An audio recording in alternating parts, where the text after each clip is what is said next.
Jay. Thanks for inviting me out here. Absolutely. It's been good so far. How's preparation going, and how's the champ looking? Camp is going good. We're in just the very beginning stages of it. As far as we've had, a couple weeks in. Deontay's looking good. Everything's going according to plan. The goal is to build as you go, and then peak on fight night. You actually want it to be where on fight night you're better than you would have been the night before. You're better than you would have been the night after. You're at your peak, and it's not always easy to do that.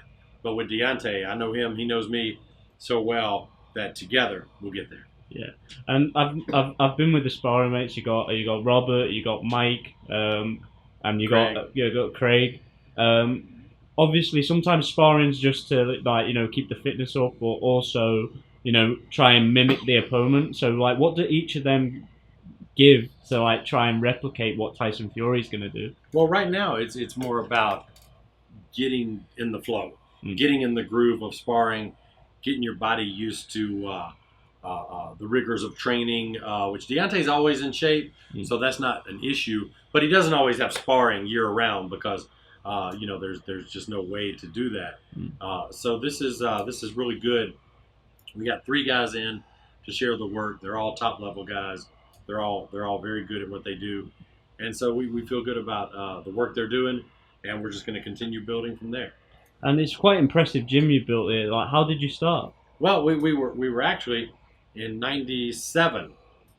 We were at another gym, and it was about 2 miles from here, and we were there for about 13 years.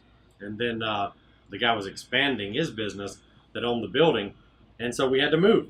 So we found this place, and we moved. And then after Deontay won the heavyweight championship from Stavern, the guy next door went out of business. He was like sheet metal or something. He went out of business, so we expanded. So now we actually have 2 garages instead of 1. And you told me an interesting story last night about what Tuscaloosa actually means. You know, and it's kind of interesting how Deontay trains here. Yeah, it's an amazing story that nobody really knows. But Tuscaloosa is named for a Native American chief whose name resembled the words Tuscaloosa. Yeah. And he was much, much taller than anybody else around. A lot of guys in those days were 5 foot, 5'2", 5'3".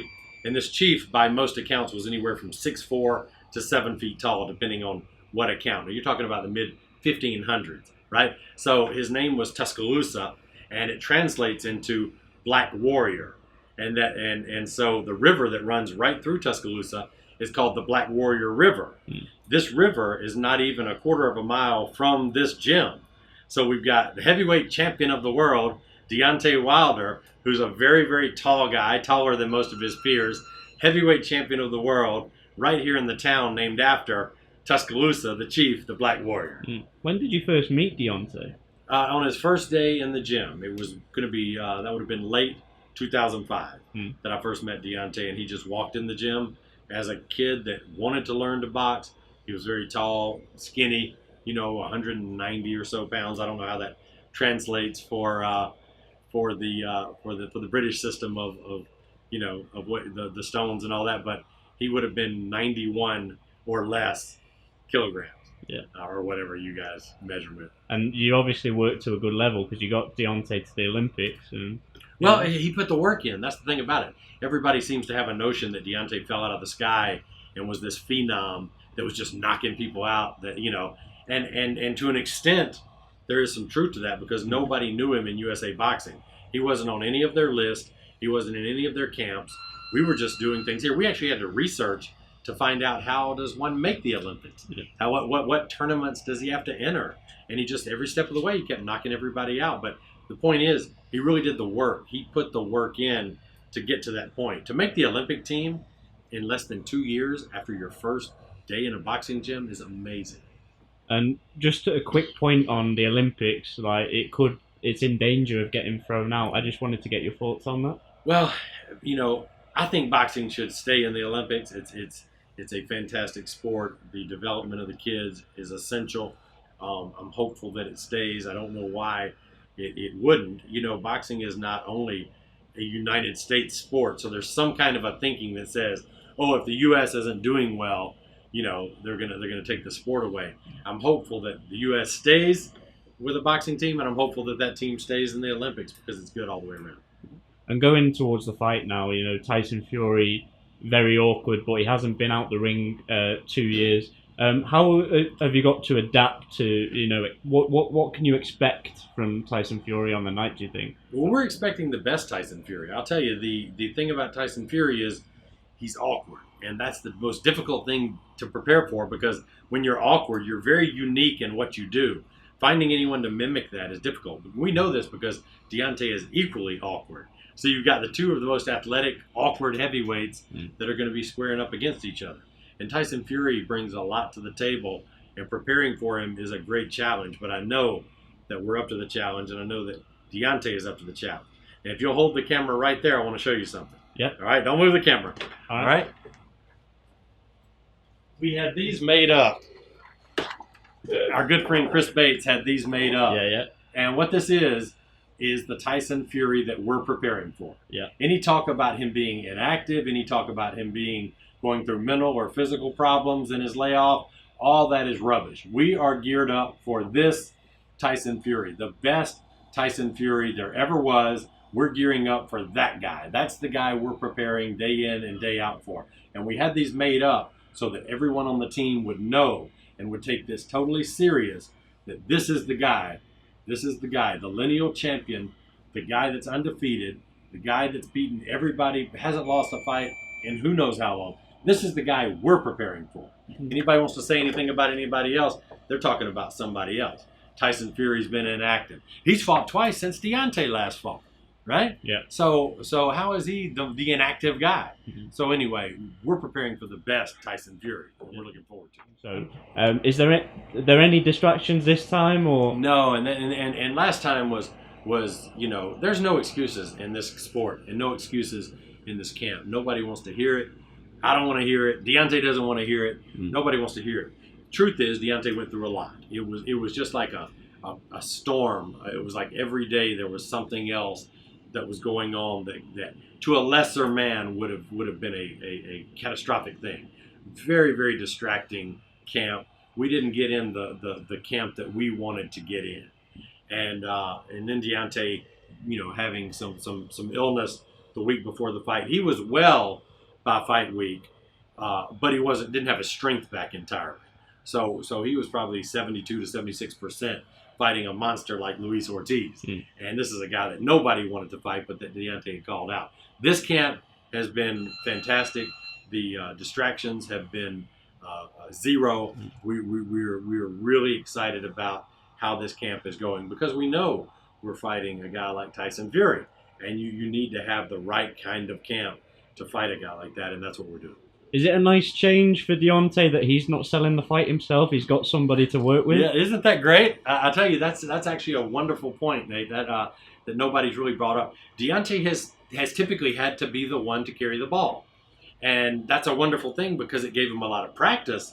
But it's also difficult when the other guy won't do interviews, the other guy isn't charismatic, the other guy isn't a talker. No offense to anybody, but Stavern's personality is not one that is going to light the fire. Gerald Washington's a cerebral, kind of a more quiet kind of a guy. Areola talked. He's a pretty good talker. But Duopod, English isn't even his first language, that type of thing. So this time, Deontay's got a dance partner. He's got a guy who will talk. Deontay's met the biggest trash talker he's ever met in his life, and Tyson Fury has met the biggest trash talker he's ever met in his life. So it's going to be fireworks when these guys get together. And the thing about it is, it's not fake, it's not staged. These guys are serious, and they may joke, they may laugh, they may be serious, they may push, they may shove. You never know what range of emotions are going to come out when you put these two guys together, because it's an explosive thing. It really is. When they get together, it's fireworks, and that's why it's a can't-miss fight. And going back to the fight itself, we talked about in our original interview, how his technique is unique, but have you got to control that more with Tyson Fury? It's in terms of what? In terms of Deontay? In terms of swinging, yeah. Oh, well, no, I mean, Deontay is a guy that can do it all. That's the thing that I've never understood. People have this in particular the English, in the UK they have a thought that Deontay comes out there and just starts throwing these wild shots. I'm like, show me that. Show me where he does that, because I don't see that. If you look at the Stavern fight, let's just look at the second Stavern fight. You know, everything is crisp. The jab is beautiful. The right hand that knocks Stavern down was picture perfect. Very technically correct, like a Vladimir Klitschko. A technically correct thing. Then, when he got Stavern hurt, he got into his awkward, unique type of way of doing things, where sure, the punches come from different angles, very much like a Vidley Klitschko. So you see, Deontay can do both. He can do the technically correct stuff. He can also throw stuff at you you've never seen. So that's, you know, that's what we look at as an effective thing. That's a positive. Tyson Fury himself throws punches from awkward angles. You know, he's even said, you know, I can come around the corner and catch you with shots you don't see. That uppercut that he threw against Klitschko. Yeah, he's you know, Tyson Fury's got all kinds of ways to do things, just like Deontay does. So it's going to be two guys that have their own way of doing things. That's what's going to make it so compelling. You can't, no offense to the concession vendors, and no offense but you can't get up and go get a hot dog or a beer or a Coke or anything or a pretzel. You're gonna miss it. You better sit there and zero in on this fight, because you've got Wild and Furious put together. Wild and Furious, Deontay Wilder and Tyson Fury. And obviously, there's another talking point. Anthony Joshua, Eddie's been out again. He said there's a new offer that's been made, percentage split, 2-fight deal. Is there any truth in that? I haven't seen that, but you also have to remember, when I'm in camp, I'm a co-manager and also a co-trainer. Once I start camp, the trainer hat comes off. Okay. And I really don't focus on anything. Only thing I can see, tunnel vision, is Fury. Tyson Fury is the only thing I see. I'm not worried about anything else. None of that matters. If we don't take care of business December 1st, then there is no fight that we can talk about. We have to take care of the lineal champ, who's undefeated, who's 6'9", who's 250 pounds, who's in the best mental and physical shape of his life, and motivated. That's who we have to take care of. We don't have to take care of anybody else. So what's the thinking behind Hearn trying to get a deal done before December 1st? Well, put your manager hat on for a bit. If you want me to put the manager hat on, I would say that quite obviously, you know, he knows that the numbers change after December the 1st. Deontay Wilder knocks out Tyson Fury. 50-50. And all of a sudden, Deontay's the man. He's the lineal man. He's the WBC man. He's the man. You know, Deontay Wilder would have been involved in the two biggest fights in the heavyweight division in 2018, Ortiz and Fury. Nobody else has that resume. Povetkin and Parker are great fighters, but that doesn't stack up to Ortiz and Fury. Deontay Wilder would be the man, and I think Hearn's trying to maybe get it done or try to get it done before and catch a break on the price. But the truth is, everything changes after December the 1st, and all we're focused on is December the 1st and Tyson Fury. So to be fair, then, if the knockout does come and he becomes a lineal champion, 50-50 2-fight deal, that seems fair. Yeah, we're gonna look at all the numbers and see what's out there. You know, it's very simple for me. To me, all you do is you just put all the numbers on the table. Let's see what's out there: ticket sales, concession sales, revenue with sponsors, foreign TV, and all these things. You put it all out there and say, how much is there?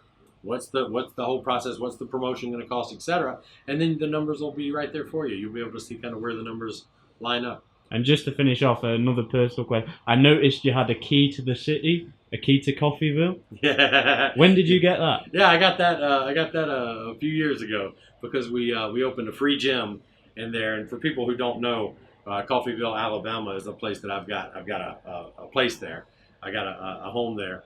And it's a small town in Alabama, South Alabama, near Mississippi, and it's a rural town of maybe 350 people. And so we opened the gym, and it's free to all the people that want to work out, and the kids have all come out and support the gym, and they work out, and I go down there and help train them as much as I'm able to. And in doing so, they gave me a key to the city, which was kind of cool. Thanks, Jay. Maybe it'll open the bank.